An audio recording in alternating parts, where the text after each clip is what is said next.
What's up, guys, and welcome back to the channel. We are in Nampa, Idaho. We just hooked up to this unit. I'm gonna go through the step-by-step process of hooking up the trailer and the order in which I do things, which I have found works the best and shaves time off of your hookup time. I was wrong. I have pulled these before. I hate them. Let me show you why. Well, first off, those of you who are doing this, you're going to want to collect those little blocks of wood from the units you haul. Almost every unit has one of those underneath it, and you usually don't need them unless you're hooking up to a mallard. So this jack doesn't go very high. Even with my hitch dropped all the way down in the bottom hole, I had to stack 4 of those blocks underneath this to get it up. Now, to do that, I backed up to it and I dropped the hitch right here and raised it up enough I could slide the blocks under and then jack it back up and then reposition the truck underneath it. It's a pain. And it sucks. Also, this is the 3rd time I have seen, 2nd time that it's happened to me. Well, you kind of can't tell in the video. That tire's only got 20 pounds of pressure in it. They're supposed to be at 60. I have come in to pick these mallards up, and this is the 2nd time I've had one low. I saw a guy that was hooking up next to me, and his was completely flat. Now, normally that's a huge no-go, but I'm going all of 4 miles at a maximum speed of 30 miles an hour because that's the speed limit through town to my house where I have an air compressor. So I'll air it up and then I'll keep an eye on it. Aside from that, I have no complaints about these units. They're really well built on the inside. They seem like they're really nice. I've never pulled one any distance. I've always done really short runs with these. So we'll see how this does on a long road trip. It should be interesting. As you can kind of tell, it's still a little high in the front, but I can't go any lower. So we'll see what happens. I think that the street walker will handle it just fine. Now, here's how I hook a unit up. I'm not saying this is the right way or the only way or da-da-da-da, but having done this for many, many trailers, this is what I have found is the fastest and most efficient way for me. First thing I do, I grab the battery box with the battery in it and I hook up the cables. And then I plug it into the truck. At that point, I run around to where they keep the keys on these units. I grab the keys, I go inside, I make sure that there's power, I can turn lights on and whatnot. I make sure nothing else is on when I am done. I make sure that everything is secure in there, and then I grab the packet of paperwork. In that packet of paperwork, you're going to have the application for title and the dealer acceptance form. Make sure those are there. I used to not, and then I showed up to a dealership and they weren't there. That was fun. So take an extra 30 seconds, open it up, make sure you have those things. Once I have hooked the battery up, hooked it up, made sure everything's good, I come back out, I'll get a little closer. I make sure every compartment is locked all the way around. I lock and deadbolt the door. I then go back to the truck and I grab the license plate and my tire gauge. I come through, I do the driver's side tires, check tire pressure,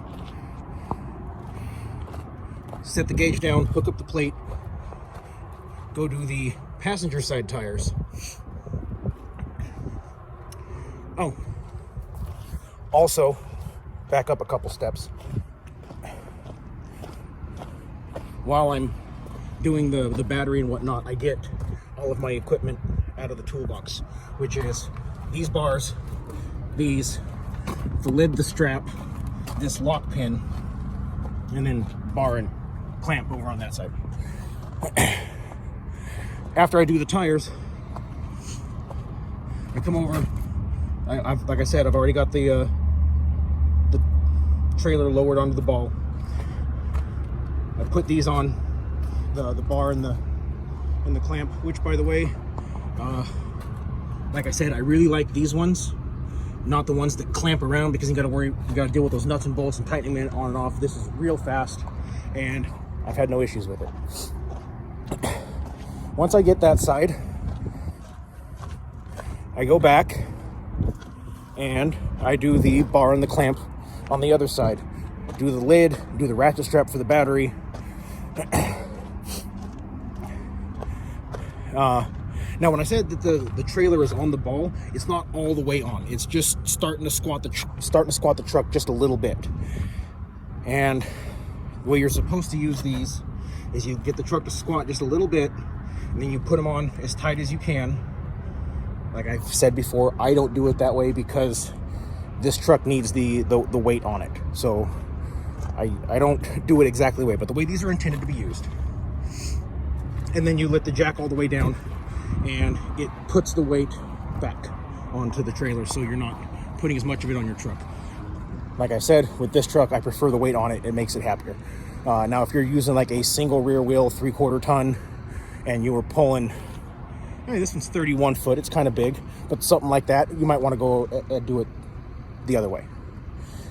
So now, we've checked the tires, we've got the license plate on, we have hooked up both of our bars and clamps, and the battery is secured.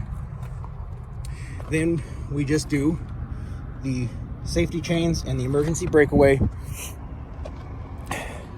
I've got my toolbox and torque wrench. I run around, I check the torque on all the lug nuts, which, by the way, on these Mallards, never once had a single nut that was tight. Most of the time, you know, you'll get a little bit out of them if you get anything at all, but for whatever reason, these Mallards are super loose. And then that's it, you're done. I'm usually hooked up and rolling in 20 minutes.